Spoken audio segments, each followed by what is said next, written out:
that was like a 9-minute review of me just essentially glazing that movie because Yeah. it's an incredible work of art. It's truly like one of the most fascinating films I've seen. And it's funny because it's an action film, but from like a technical standpoint, it is like peak cinema, right?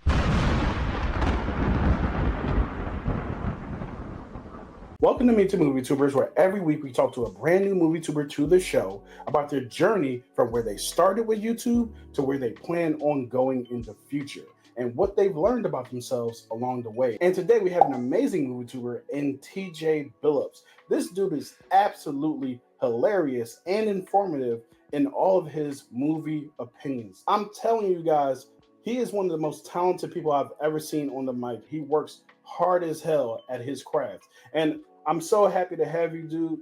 Welcome to the show. How are you feeling today? Well, first of all, Kenny, thank you for having me on here. Dude, I am feeling just blessed right now. I'm so glad we finally managed to make the time to do this, man, because this has been a long time coming. And now we're here and now we get to just, talk the talk, and I'm just ready to get started with it, man. One of my greatest joys of doing YouTube has been discovering other people who have been doing YouTube. I've only been doing this for about a year, but the amount of people who I've gained relationships with over the course of this year has made YouTube worth doing. I honestly think that sometimes I do YouTube just for the companionship and the friends around me who are also doing it. It's one of those things where it's like, I play sports because my friends play sports kind of thing. I'm super excited to do this with you because a lot of the people who I've done Meet the MovieTubers with, I've had relationships with prior, and we have a little bit of a relationship, but I think that this will actually help me get to know you a whole lot more. So I'm excited to get into this. So let's get into the first question of the day. And honestly, this is my favorite question because this sets the stage for everything else that we're going to talk about, which is, what was the moment, what was the time where TJ Billups said to himself, I need to go onto youtube.com, type in a name, make an account, upload some videos, talk about movies in the way that I talk about them. I'm not going to be afraid of what people have to say about what I have to say. I'm going to go out here. I'm going to take the leap of faith. I'm going to be courageous and go out and just do this thing. And then you type in and you press save, and then you press upload. What was the moment that led you to being a MovieTuber? So it's actually pretty funny. It's kind of a bit of a long story, but I'll give you the speed run version. So when I was 16, I used to work at an AMC movie theater near my hometown, and we got to see movies for free. And then seeing so many movies at that time, it somehow created, or better yet, it really enhanced my love for cinema and just the craftsmanship when it comes to making films. And around, I want to say maybe 2017, I started doing these Snapchat movie reviews where I would have the name of the movie and then give it some score out of 10, like a 7 out of 10 or an 8 out of 10, right? And I would say, boom, that's it, right? And with the people who was following me on social media around the time, and a lot of them still do, it was always just I was just giving my opinion on what I thought of this movie. I never really gave any super detailed analysis of it. It was always, okay, I saw this movie, it's 6 out of 10, 7 out of 10, 10 out of 10, that was it.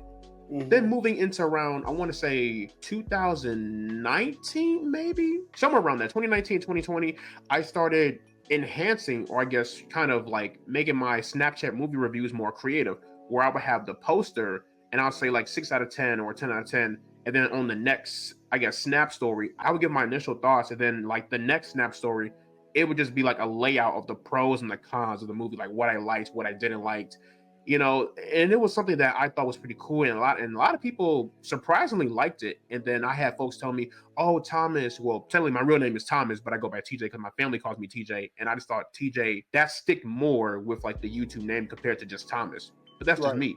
Right. But yeah, I had people tell me, I really like your Snapchat reviews. I like how detailed you are. You should think about doing YouTube. And it did cross my mind.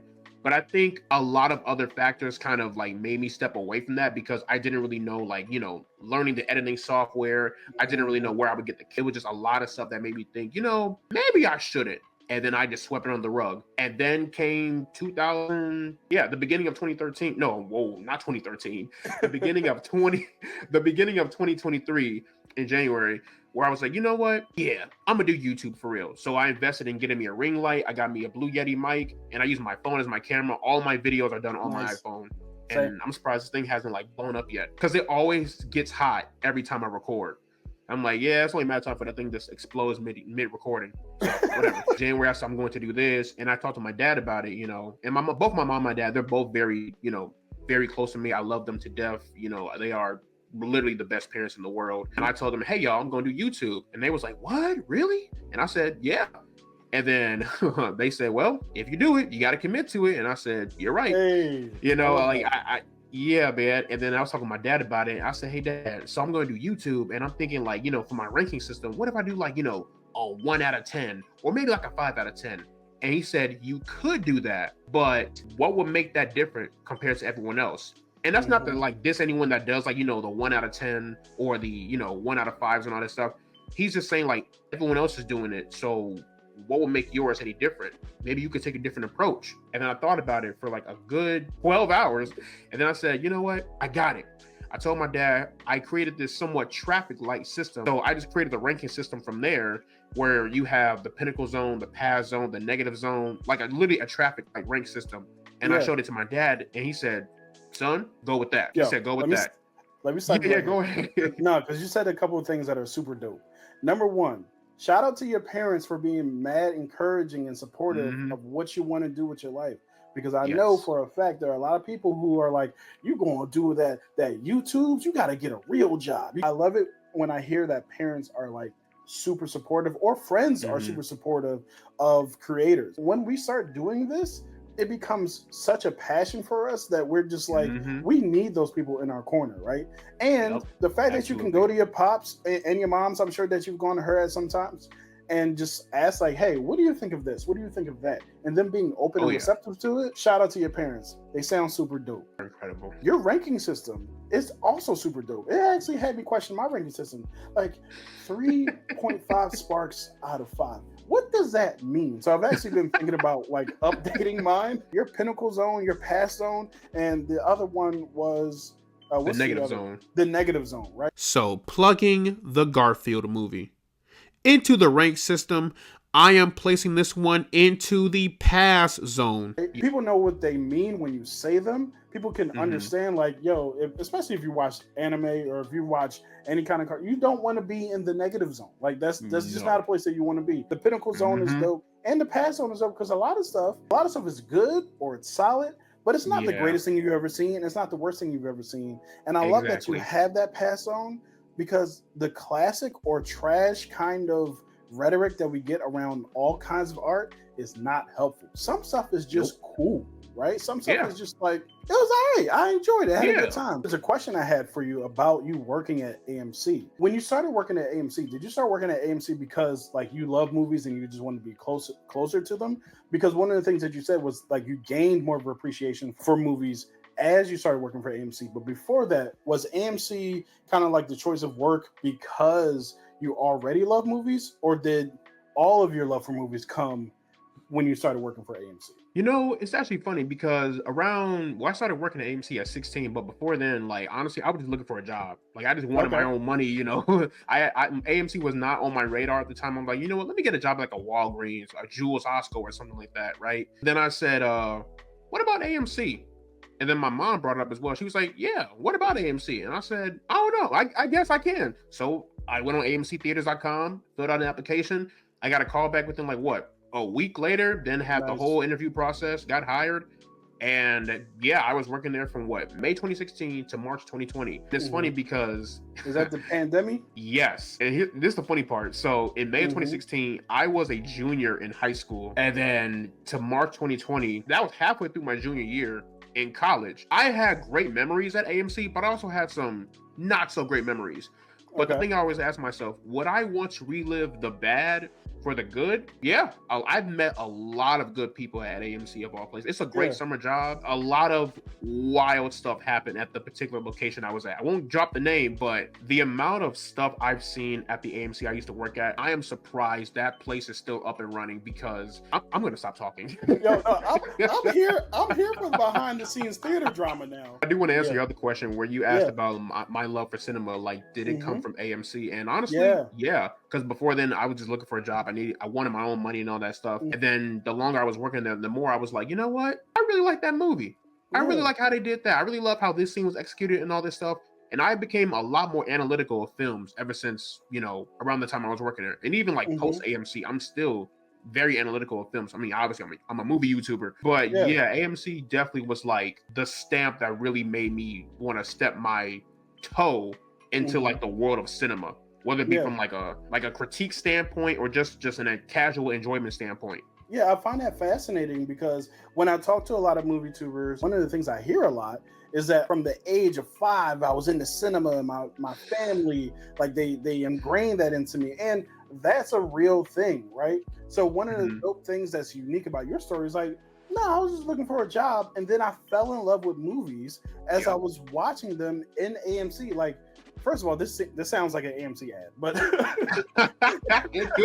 there probably is an ad out there somewhere they haven't released, or maybe they did way back when. Hire TJ to be your new Nicole Kidman. Have him like, the reason why I come to movies is because we come to this place, right? And then you still see like the interesting thing about that ad is that they have not updated it at all. It's still Creed 1. Y'all have not updated this thing at all. And then they said, we're not going to show the Nicole Kidman joint anymore. We're actually going to show a new one.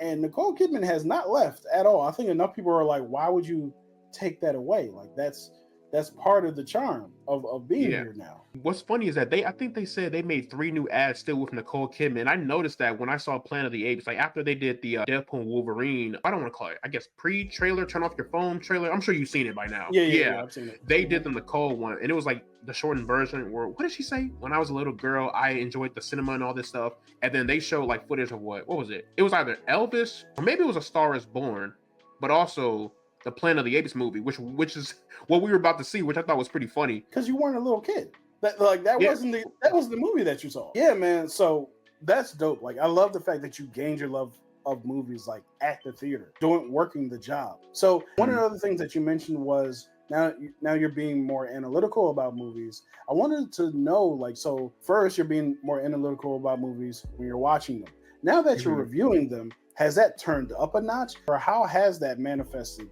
in the way that you do your reviews? Yeah, so when it comes to my reviews now, whenever I simply I'll go see the movie, and then I'll think to myself, I'll sit for like a good 5 seconds and then decide if I like it or not, or if I'm stuck in the middle, right? Because normally within the first 5 seconds, I can kind of like determine that answer. But then again, the next day that can change. That's why I always say, let me sleep on it and see if I still feel the same way. But 90% of the time, within that 5 seconds, I've made my decision, right? Yeah. But then there have been times where like I would change my mind. Like, for example, and looking back at it, it's so funny. When I saw Shazam, Fury of the Gods, I thought it was a decent, fun time at first. But looking back at it, that movie was terrible.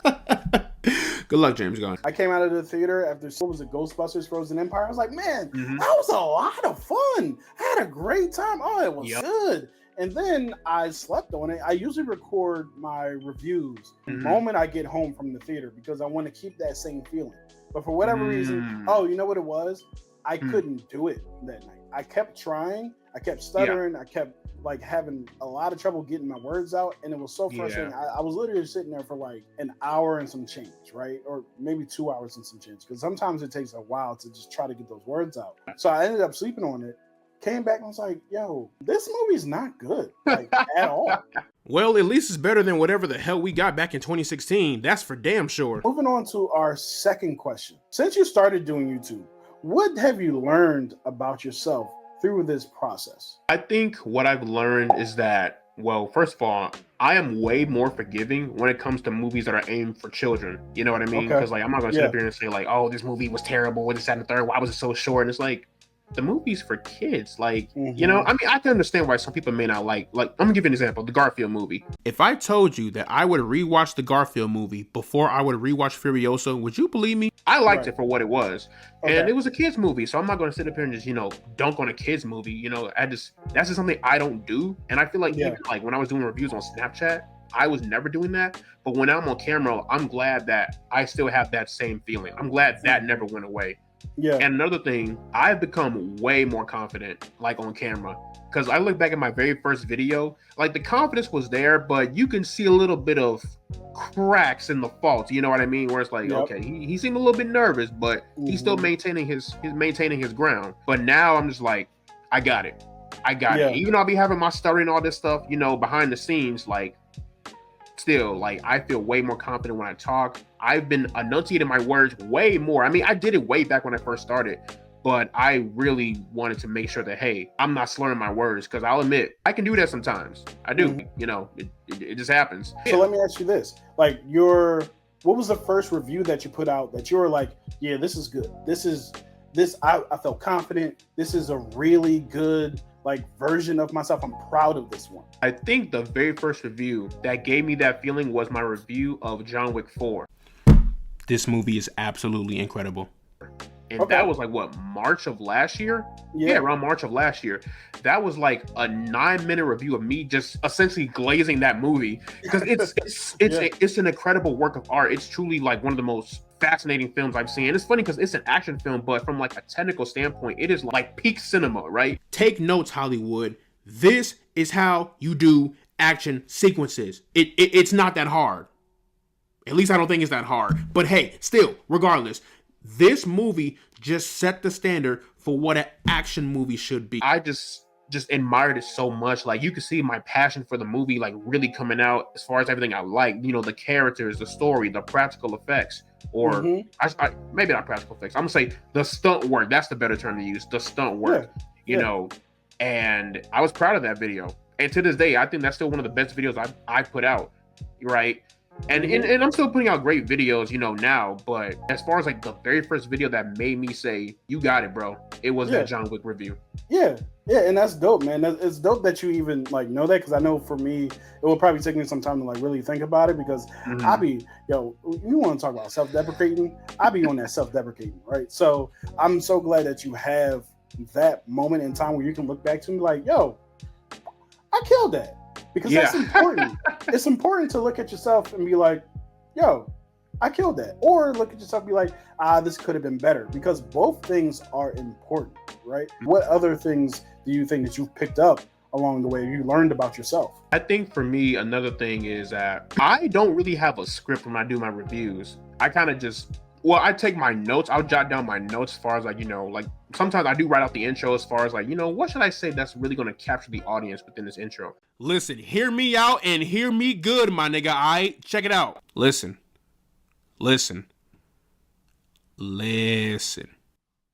Y'all gotta see the vision. Listen, hear me out though. Y'all gotta see the vision, bro. Y'all gotta, I'm trying to expand y'all taste. Chill. I'll write it out and see how it sticks. If I like it, I keep it. If I don't, then I'll just kind of brainstorm or freestyle and see what happens, right? Yeah. There was at one point, like when I first started YouTube, like in the earlier, like by earlier, I mean like last year, I would have like all my thoughts written out, right? I would have it written out, and then I would say, okay, I'm going to say this. And there were times where like I would stick to that script, and there were times where I kind of just freestyled, went off the dome, right? Yeah. But I still got my point across, even with freestyling. Or I'm using freestyling kind of loosely, but I think I freestyle all of my reviews now. Yeah, I've been trying to get more into that, and I would say I've gotten better at it. You know, I still have my notes as far as like, you know, my pros, my cons. I think it's definitely worked out more in my favor this year compared to last year, right? Because I think last year I didn't really have a lot of confidence to like freestyle. That's why I had to write stuff out. But now, like even with the Godzilla review, the review that that's the video that you found my channel about. This is more than likely going to be a weird take, but listen, hear me out on this. Godzilla -1 is the Joker of the MonsterVerse. You have a connected cinematic universe of a beloved IP, and then you have a standalone project that is not canon to that cinematic universe, yet somehow, some way, that standalone project is better than the entire cinematic universe as a whole. You know what I mean? I freestyled that video. Yeah, I freestyled it, and I said, you know what? We're gonna go with it. It's just the way to go for me, because I, first of all, in certain ways I'm lazy. I don't want to write a review. I really don't. And part of it was I found myself always trying to recite the words that I wrote on the review exactly like verbatim, and it just didn't. For me personally, it didn't work out, because I was trying to have the same inflection. And then I think one of the things I learned over time is the way that I write is not the way that I talk. Like I can, when I write, it's super, like you were saying before, it's super analytical. I can go dot. But honestly, my freestyles are more of a feel of like how, which is exactly why I like doing it like right after I get out of the theater, because I'm like, I know exactly how I feel right now in this moment. If I don't capture this, I feel like it's going to be more difficult to do afterward. Now that's, like I said, that's me. That's the way I feel, right? The way that you do reviews in terms of like freestyle and actually waiting the next day to freestyle, I think that's super dope. I like when people freestyle because that's where the comedy comes in a lot of the times. You don't know what you're going to say.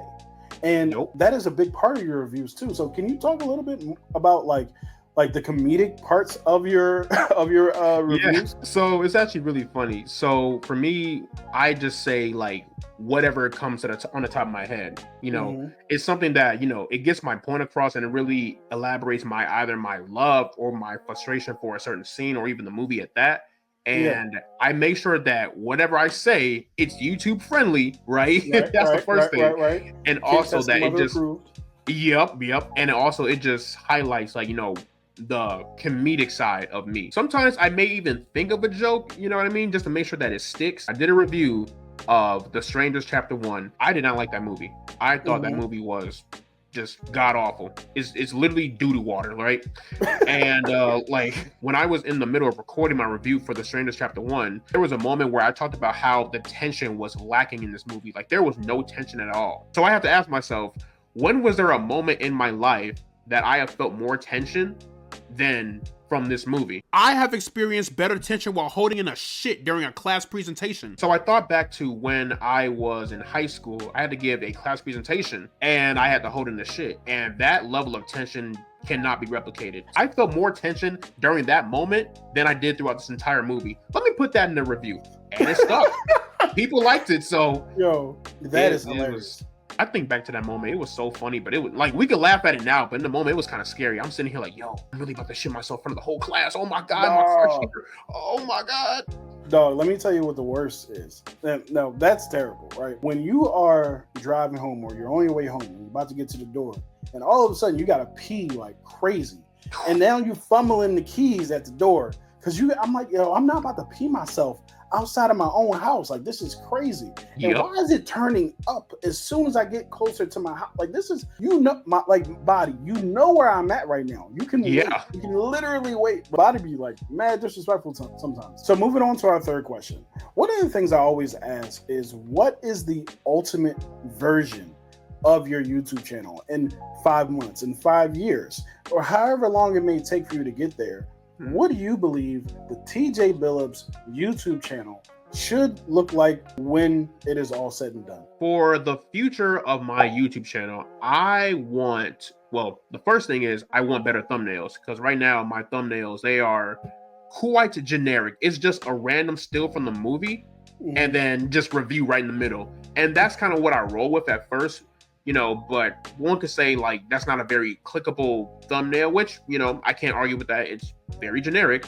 I do at some point want to make my thumbnails, you know, more, what's the word? I don't want to say attractive, but more, it would pique more curiosity in a lot of like, you know, users on the platform. Sure. And also in the future, I would like at some point, and I don't know how committed I'm going to be, but to do video essays. I told myself I would do at least one video essay every now and then. That video essay has yet to come. I don't know when I'm going to do it. At some point I will, but only time will tell. What kind of video essays would you like to do? Like, what's some of the subjects that you would like to cover? I think for me, it's kind of breaking down certain films in which I am talking about why this film is great, or why this scene from this already great film is great, right? Yeah. Kind of like a scene breakdown, or just a breakdown like the entire movie as a whole. For example, like, why is Across Spider-Verse the perfect sequel, or how the Spider-Verse films have the potential to be the best Spider-Man trilogy. Hot take, but personally, I prefer this movie over Into the Spider-Verse and also Sam Raimi's Spider-Man 2. And everyone just clicked off this video. I'm about to get cooked in the comments, I know it. But I know that's going to require a lot of extensive research, which I have no problem doing. I just got to find the time to like fully commit to that, because I have a life outside of YouTube. Like most people do. But there's a lot that I want to do. You know, keep the film reviews going, keep the TV show reviews coming, do a video essay, you know, at some point. And I also thought about a series in which I am looking back at some old films and seeing if my opinions still remain the same, or has it changed in some way or form. Yeah. I still don't know what I will call the series. There was at one point before I started YouTube, like the month before my channel launched, I was like, what if I called it the Looking Back at a Series? What did he say? But that title, nah. That's probably not the best choice of words. The plan for that was to look back at some old movies, let's say like The Dark Knight or The Dark Knight Rises, and see like, okay, do my opinions of that movie remain the same, or do I hate it more? Do I like it more? You know, stuff like that. So really, essentially, in a nutshell, despite that rambling I just did, you know, better thumbnails, right? The Rewind series, I don't know. And then at some point, a video essay. So that's essentially what I plan to do in the future of my channel. Just keep it going, because so far, the amount of love I've been receiving from just friends and also just other movie YouTubers, it's been so overwhelming that I don't even know what to say. It's just so amazing to see this. Well, honestly, let me say, like, it's deserved for sure. Like, Thank one you. of the things that I've absolutely enjoyed, like, watching your content is that it's quality. It's super quality. From the way that you speak to your opinions being fleshed out. Like, you are very, I don't want to say it this way because we know the connotation of it, but you're very articulate, right? Yeah. we know the connotation of that. Oh, we've been there. Yeah, I don't mean it that way, but No. you're very good at expressing your thoughts. Another thing that you do really well, which I don't know if anybody has mentioned this to you, your pacing is impeccable. I don't feel like the runtime of your reviews, whether it's 10 minutes or it's 5 minutes, all of it seems to flow. I feel like, okay, cool. That's what he thinks about it. And now I can go watch the next thing, right? So I love your pace of your reviews. I think that the praise that you receive from family and friends and also from the community is well deserved, for sure. Well, thank you so much, Kenny, man. Thank you, like, for real. It means so much. And honestly, I just want to say thank you. Like, first of all, thank you for having me on the show. That's the first thing. And also, when you first shout out my channel, I think it was January this year, it was my Godzilla -1 review. And the amount of love I've been receiving from that review alone was just, again, so overwhelming that it just left me speechless. I am just forever grateful for you and all that you've done, not just for me, but also just for the community as well. Creating this beautiful space for us to, like, be open and just share our thoughts with one another, and just making it a safe space as well. You know, you have done so much, you know, and I am just so grateful that you found my channel and that you actually like what I do. Because first of all, I love what you do. Let me get that out the way. Like, the structure of your videos and just even the way you break stuff down and how you compare it from like one movie to another, it is all just immaculate, no pun intended. But Good movie. It is a good movie. Yeah. But yeah, dude, you are just incredibly dope, and I am forever grateful just to have you here. You know, like, seriously. Real talk, like, I'm honored. I really appreciate that. I just like hanging out with y'all, man. Like, I have friends in the real physical world, but my friends who I'm talking to a lot, like, just in the YouTube space, man, y'all have made this worth doing for sure. It's so, and your Godzilla -1 review was freaking awesome. It was dope, man. Like, and that's what got me so excited about it. It was part of, like, something I was doing in the beginning of the year, which I feel bad for falling off on. I was trying to always highlight YouTubers who are, like, under 1,000 subscribers. And at the time, I was under 1,000 subscribers as well. So it wasn't like, oh, I'll show you. It was more like, yo, like, there's a lot of dope people on YouTube who people don't know as well as they should. You're definitely one of them. I want to say Heartbeat at the Movies is another. That's a really good channel. Yo, they are incredible. Awesome.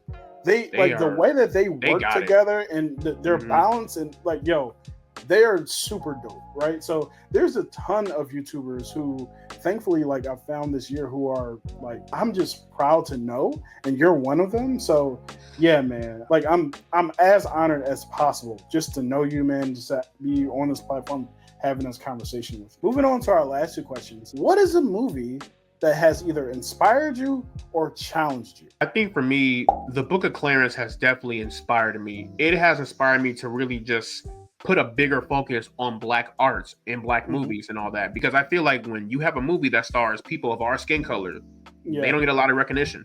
They don't. The only time we get recognition in movies is if we're playing slaves or gangsters or in some type of position where we are just oppressed from those of opposite skin color as us, right? Yeah. And the Book of Clarence, that movie it was a very triumphant film. I will say that. It was very inspiring because it's like, yo, this director, he managed to like get all his points across.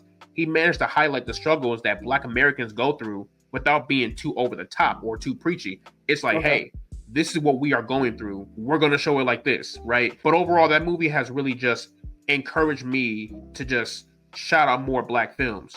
To put a bigger spotlight on just Black art as a whole, right? Yeah. But I will say, reviewing films that have a predominantly Black cast, that really builds a strong community, you know, amongst Black Americans and really just Black people as a whole. And I think that is a beautiful thing to see because, again, we need more Black art to be recognized. And I'm glad that I'm in a position in which I can do that. One of the things I wanted to start my channel with was actually highlighting Black movies and Black TV shows. There was a TV show that was running when I first started doing my YouTube channel called Grand Crew, and I absolutely loved that show. It was an all-Black cast, and it was basically about a group of friends, all of them Black, who hung out at a bar, and they would just talk about life, talk about different situations. It was very funny, and the only reason why I didn't review that show or end up reviewing that show is unfortunately it got canceled. As Black MovieTubers, that's something that we should put an emphasis on while reviewing like whatever the hell else we want to review, right? Yeah. But I definitely think that type of stuff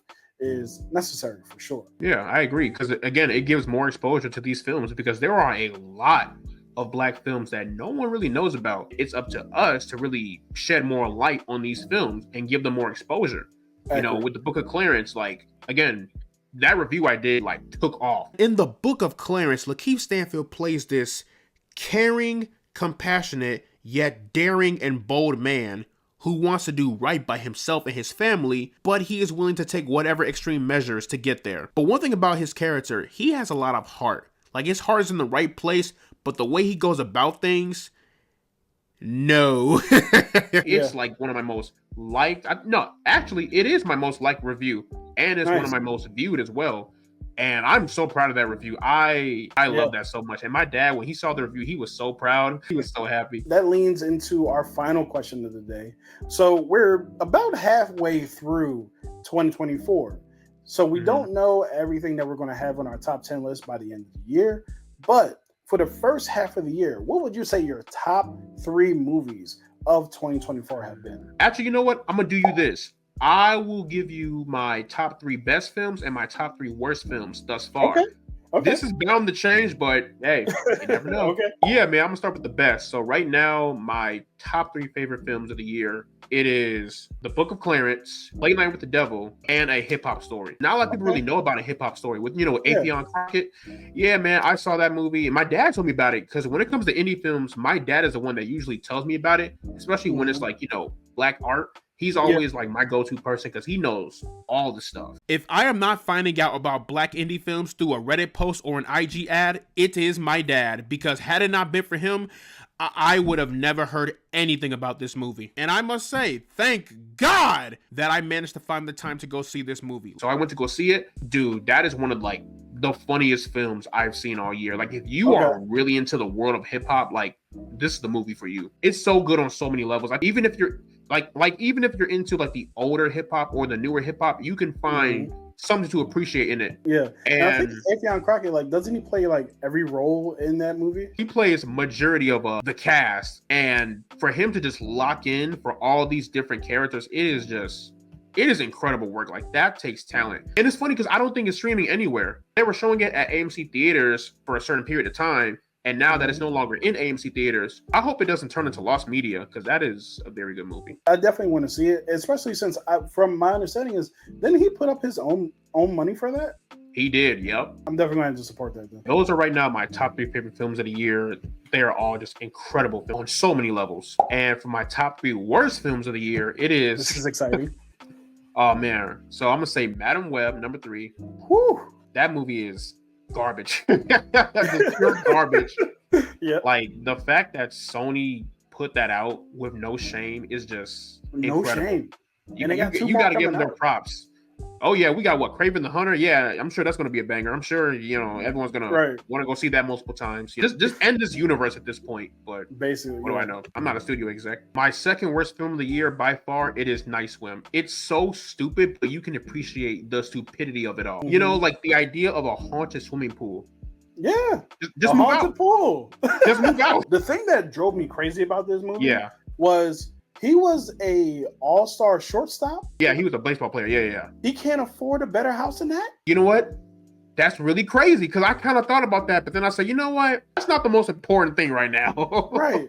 Because I was watching, I was like, yo, shortstops, or I think he's a third baseman. Like, Yeah. they get paid crazy amounts of money. All their money is guaranteed. I'm talking about $100 million, 10-year, $800 million contracts. I'm like, that's the neighborhood that you chose? You could have got a pool in any kind of mansion. You chose the local neighborhood joint. Now I know he was recovering from injury. Yeah, if I'm getting paid $100 million, dude, Yeah, you're going to the hills. exactly. I was like, there's no way starting third baseman is living in that neighborhood. So what's your third? Number one, by far, it is The Strangers Chapter 1. I did not enjoy that movie at all because there's nothing like, because look, you can see a bad movie and find some enjoyment out of it, but in The Strangers Chapter 1, there is nothing. Like, there is nothing redeeming about that movie. I didn't laugh. I didn't cheer. I'm like, dude, I was so bored. This movie offers nothing. I don't know if you know my motto about movies. You can be good, you can be bad. But the one thing you cannot be is boring. Like, And boring that is the biggest sin of any movie. That's why I don't like Eternals, because it's boring. Like, it's not even entertainingly bad. It's just boring. That's why, like, honestly, Madam Web, as bad as that movie is, I laughed my ass off throughout the entire runtime of that film. And not because they wanted me to. They killed the man with the P from the Pepsi sign. I couldn't believe it. Here, like, I can't believe they're doing that. The way she saved all the other three girls, like, she literally used the Force to save the other girls. Like, what is happening? She made a bunch of, like, copy ninjas of herself, and they were all running over. I was like, yo, this is insane. I'm like, they blew through a brick wall with a firework. I couldn't believe it. With a flare. With a firework. Like, I don't think Madam Web, I don't think those are her actual powers. Like, I don't think she can use the Force. But I mean, what do I know? Yeah. But yeah, The Strangers is just boring. I mean, I would say this. If you do go see it, just wait for it to come on streaming and then, you know, go see chapters 2 and 3. I hope those are better because this is terrible. There was something that the director said about, we filmed this movie in like 58 days or something like that. Like, he was bragging about how quickly he filmed it. And it was like, I don't know if that's the brag that you want to have. Yeah, maybe you film it in that short period of time and like it turns out to be great, but not you saying, "Oh, I didn't take as long to make this movie," and then it turns out to be trash. Like, that's wild. I don't know what went through his mind, but sir, that is not how you make a movie. I love how you brought up how boring The Eternals is. You better hope Zack Attack doesn't hear that, because I think he liked that movie a whole lot. It's Zack Attacks, Jason Entertainment, and it's DJ. The three of them love that movie. And I just got, guys, I love that you love that film. I'm not going to charge y'all about it, but just know, it ain't it. Yeah, I thought it was okay. I actually found my old review of it on Letterboxd that I wrote like the day after it came out. I think I wrote it after my second viewing of it, because I went back and watched it again just to make sure that, you know, I wasn't tripping, right? Just like I just did with Furiosa. The things that I wrote in that review about some of the plot holes that were all throughout that film. Let me just say one. Just say one. If you, as a celestial, can create living organisms in order to take over a planet, to harvest a planet, and those organisms turn bad, and then you have to create more organisms to go defeat those organisms, but at the end of the movie, we see you have the ability to just pull those organisms off the planet. Why didn't you just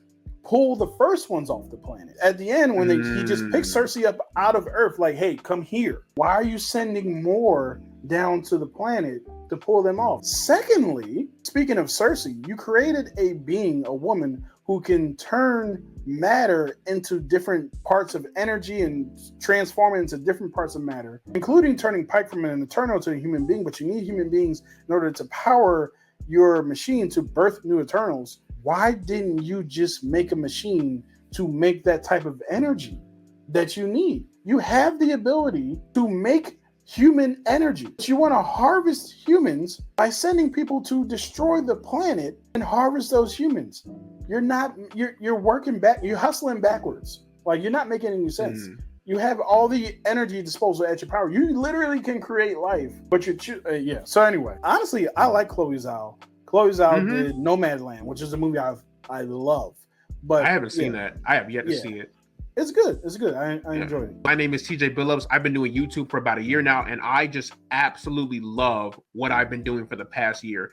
Like, so many opportunities have been coming my way. I've met other great YouTubers. I've seen their work. But as far as my channel goes, you know, I typically do just film reviews and television show reviews. One day I will do a video essay, but for the most part, I mainly just do TV and film reviews. And I am just forever grateful to be here on the platform. So I just want to say shout out to Kenny Sparks for allowing me to speak on his channel, for allowing me to just grow as a person and learn from him and other MovieTubers. And honestly, I just want to keep the momentum for my YouTube channel going, just keep the ball rolling, gaining more subscribers while providing high quality content to you guys to the best of my abilities. And also, just make y'all laugh. So if you guys are interested, check out my YouTube channel at TJ Billups. A lot of great reviews I upload weekly. And honestly, I just want to have a conversation with all of you in the comment section. So yeah, TJ, thank you so much for joining me on Meet the MovieTubers, man. I had a really good time speaking with you and just getting to know you more. And thank y'all for watching, man. Every time y'all give a view to one of these Meet the MovieTubers videos, you guys are getting exposed to new MovieTubers who are absolutely brilliant and hilarious, just like TJ.